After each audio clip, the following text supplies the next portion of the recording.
Alhamdulillah Alhamdulillahilladzi jazal 'amilin wa ahabba at-ta'i'in wa abghadha al-'asin. Ashhadu an la ilaha illallah wahdahu la syarika lah wa ashhadu anna Muhammadan 'abduhu wa rasuluh. Allahumma salli wa sallim wa barik ala sayyidina Muhammad al-hadi ila siratikal mustaqim wa ala alihi wa sahbihi wal mujahidin fi sabilikal qawim. Amma ba'd. Fa ya ibadallah ittaqullaha alladzi la ilaha siwahu wa'lamu anna Allaha amarakum bit-ta'ati wal ibadah wa nahakum bidh-dhulmi wal ma'siyah. Fala yakunu dzalika illa li khusranikum wa halalikum, walakinna Allaha yarhamkum wa anzala ni'amahu 'alaikum fa ati'uhu wa'malus shalihat wajtanibu 'anis sayyi'at li'anna Allaha jazaa a'malakum athabakum bi shalihi a'malikum wa 'adzabakum bi sayyi'i af'alikum. Qala Allah Ta'ala fi kitabihil karim, a'udzu billahi minasy syaithanir rajim. Bismillahirrahmanirrahim. Ya ayyuhalladzina amanu taqullaha haqqa tuqatih wa la tamutunna illa wa antum muslimun. Ma'asyiral muslimin rahimakumullah. Memanjatkan puji syukur kepada Allah dan sholawat kepada Nabi Muhammad SAW merupakan kewajiban yang harus disampaikan oleh setiap khatib dalam khutbahnya. Selain itu, khatib juga memiliki kewajiban untuk menyampaikan dan mengingatkan jamaah tentang wasiat ketakwaan.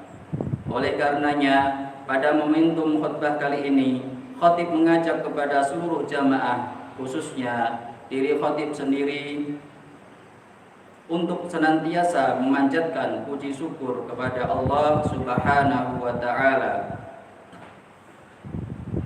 dan bersolawat kepada Rasulullah Sallallahu Alaihi Wasallam, sekaligus meningkatkan ketakwaan kepada Allah. Bagaimana cara meningkatkan takwa? Yakni dengan senantiasa lebih semangat lagi menjalankan segala perintah Allah dan sekuat tenaga meninggalkan segala yang dilarang olehnya.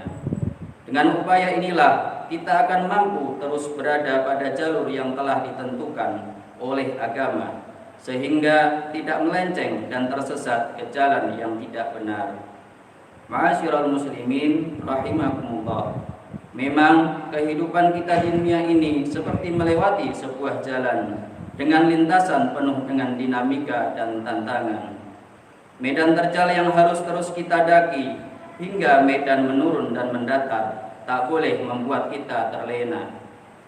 Perjalanan kita menyisakan masa lalu sebagai pengalaman, masa kini sebagai kenyataan, dan masa yang akan datang sebagai harapan. Sehingga kita butuh rambu-rambu agar kita senantiasa lancar dan selamat sampai ke tujuan. Dan ketakwaanlah rambu-rambu yang mampu memandu kita berada pada jalan yang benar dan bekal yang paling baik dalam perjalanan. Wa tazawwadu fa inna khairaz zadit taqwa wattaquni ya ulil albab. Berbekallah kalian, karena sesungguhnya sebaik-baik bekal adalah takwa. Bertakwalah kepadaku, wahai orang-orang yang mempunyai akal sehat. Ma'asyiral muslimin rahimakumullah. Tidak terasa kita sudah di penghujung tahun 2022. Tepatnya hari ini, Jumat tanggal 30 Desember. Satu hari lagi kita akan meninggalkan tahun 2022 dan berganti menjadi tahun 2023.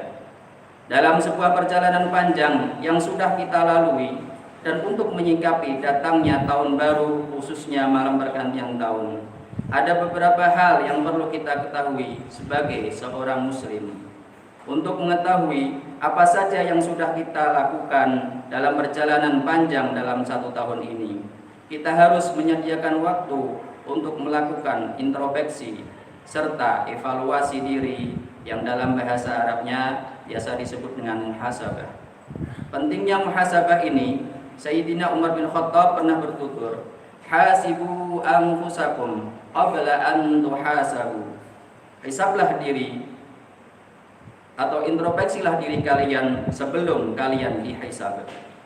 Dalam sebuah hadis diriwayatkan Imam Tirmidzi, Rasulullah telah bersabda, orang yang cerdas adalah orang yang menghisab atau mengevaluasi dirinya sendiri serta beramal untuk kehidupan sesudah kematiannya. Sedangkan orang yang lemah adalah orang yang mengikuti hawa nafsunya serta berangan-angan terhadap Allah Subhanahu wa taala. Sementara dalam Al-Qur'an Allah juga telah mengingatkan pentingnya melakukan introspeksi diri dengan melihat apa yang telah kita lakukan pada masa lalu untuk menghadapi masa depan. Allah berfirman dalam Al-Qur'an surat Al-Hasyr ayat 18. A'udzu billahi minasyaitonir rajim.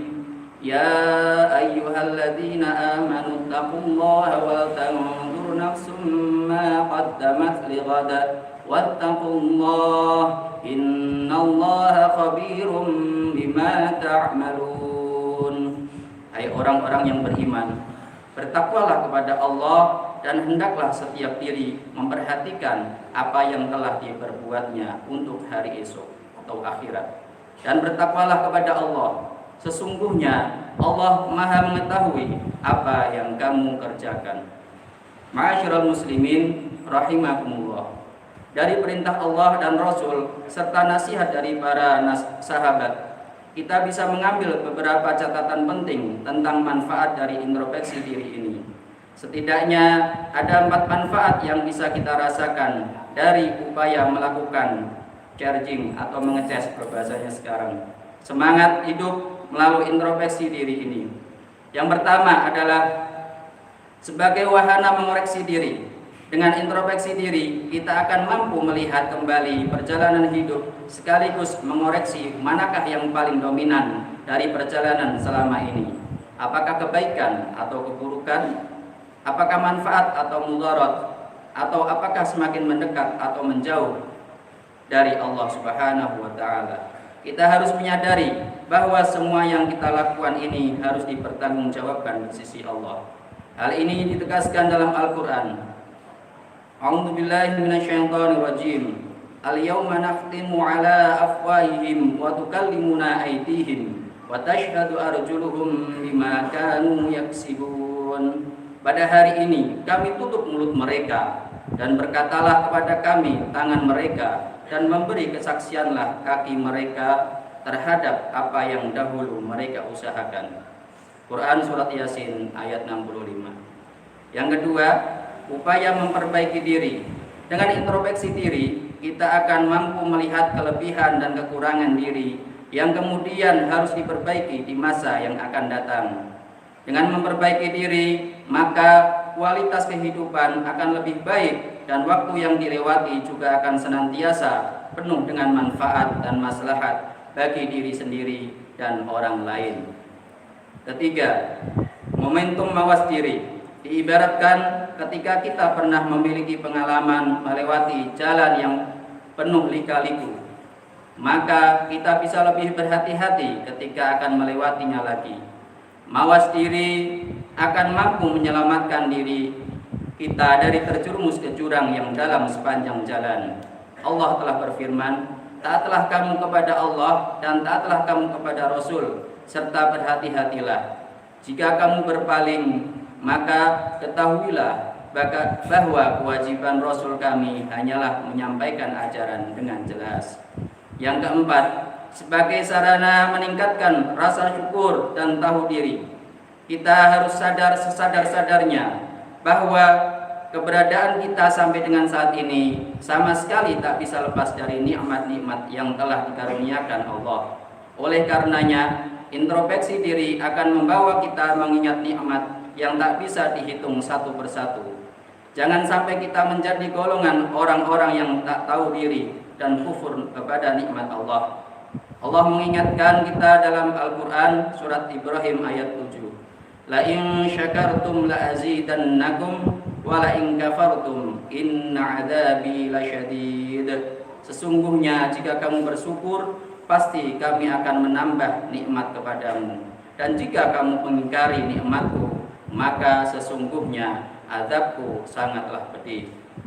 Ma'asyiral muslimin rahimakumullah.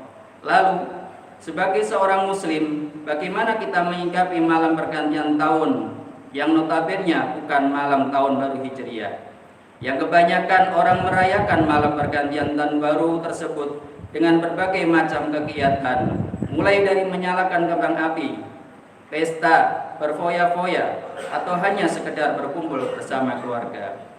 Terkait hal ini, ada dua pendapat yang perlu dicermati. Pendapat yang pertama mengatakan bahwa merayakan malam pergantian tahun baru adalah haram. Hal itu berdasarkan pada pandangan bahwa tahun Masehi sebagai tahun Kristen, di mana sejarah mengatakan bahwa kelahiran Yesus dijadikan landasan penetapan tahun 1 Masehi, yang pertama kali dirayakan pada tanggal 1 Januari tahun 45 sebelum Masehi. Sehingga apabila umat Islam merayakan tahun baru Masehi, maka termasuk bagian dari Kristen. Hal ini sesuai dengan hadis Rasulullah sallallahu alaihi wasallam, "Man tashabbaha biqaumin fahuwa minhum." Barang siapa yang menyerupai suatu kaum atau agama tertentu, maka dia termasuk bagian dari mereka. Hadis riwayat Ahmad. Selain itu, di malam pergantian tahun baru banyak hal-hal negatif daripada yang positif. Misalnya merayakan tahun baru dengan berpesta, miras, berzina, berfoya-foya, menyalakan kembang api yang sama sekali tidak ada gunanya. Belum lagi membuang waktu malam hanya untuk menunggu pergantian tahun. Padahal Islam mengajarkan kita untuk menjalankan sholat malam, bukan menyalakan kembang api di tengah malam. Itulah alasan-alasan yang dijadikan dasar oleh pendapat yang mengharamkan perayaan tahun baru. Ma'asyiral muslimin rahimakumullah. Kemudian pendapat kedua mengatakan bahwa merayakan tahun baru hukumnya boleh. Pendapat ini berpikir secara realistis bahwa fenomena perayaan tahun baru tidak bisa dibendung. Pendapat ini berpikir bahwa daripada berkumpul di tempat-tempat maksiat, sebaiknya berkumpul untuk doa bersama-sama. Tampaknya pola pikir pendapat kedua yang realistis ini lebih relevan dengan redaksi yang digunakan oleh Rasulullah dalam menyikapi kemungkaran, yaitu falyughayyirhu, yang berarti maka ubahlah. Artinya, penanganan kemungkaran tidak selalu melalui prosedur larangan, dapat juga melalui prosedur perubahan atau transformasi. Cara ini pernah digunakan oleh Wali Songo ketika mengubah cerita wayang yang biasanya didasarkan epos Ramayana dan Mahabharata yang bersifat politeisme menjadi kisah-kisah Islam yang bersifat tauhid. Terlepas dari semua itu, kita harus menggunakan waktu sebaik mungkin, khususnya di malam tahun baru Masehi, sehingga kita tidak termasuk golongan orang yang merugi. Semoga kita semua selalu diberi kekuatan dan mendapat pertolongan untuk melakukan hal-hal kebaikan. Amin amin ya rabbal alamin. Barakallahu li wa lakum fil Qur'anil azim wa nafa'ani wa iyyakum bima fihi minal ayati wa dzikril hakim wa taqabbal minni wa minkum tilawatahu innahu huwas samiul alim.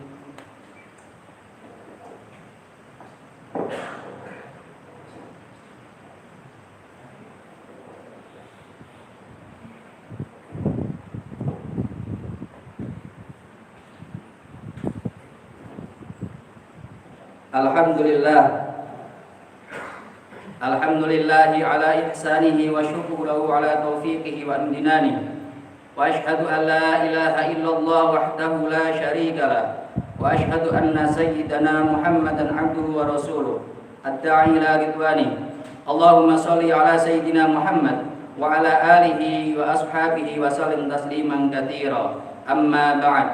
Faya ayyuhan nas ittaqullah fima amara wa antahu amma naha wa'lamu anna Allah amarakum bi amrin bada fihi bi nafsi wa thana bi malaikatihi bi qudsi wa qala ta'ala inna Allah wa malaikatahu yusalluna 'alan nabi يا أيها الذين آمنوا صلوا عليه وسلموا تسليما اللهم صل على سيدنا محمد صلى الله عليه وسلم وعلى آل سيدنا محمد وعلى أنبيائك ورسلك وملائكة المقربين وارض اللهم عن الخلفاء الراشدين أبي بكر وعمر وعثمان وعلي وعن بقية الصحابة والتابعين وتابع التابعين لهم بإحسان إلى يوم الدين وارض عنا عنهم معهم برحمتك يا أرحم الراحمين اللهم اغفر للمؤمنين والمؤمنات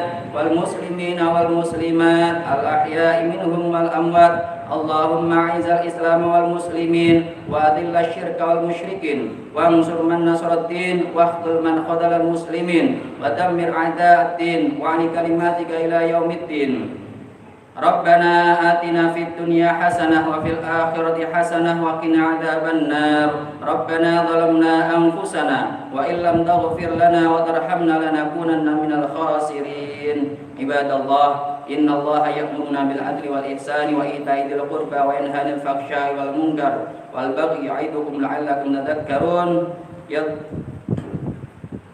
واذكروا يذكركم واشكروه على نعمه يزدكم ولذكر الله أكبر أقم الصلاة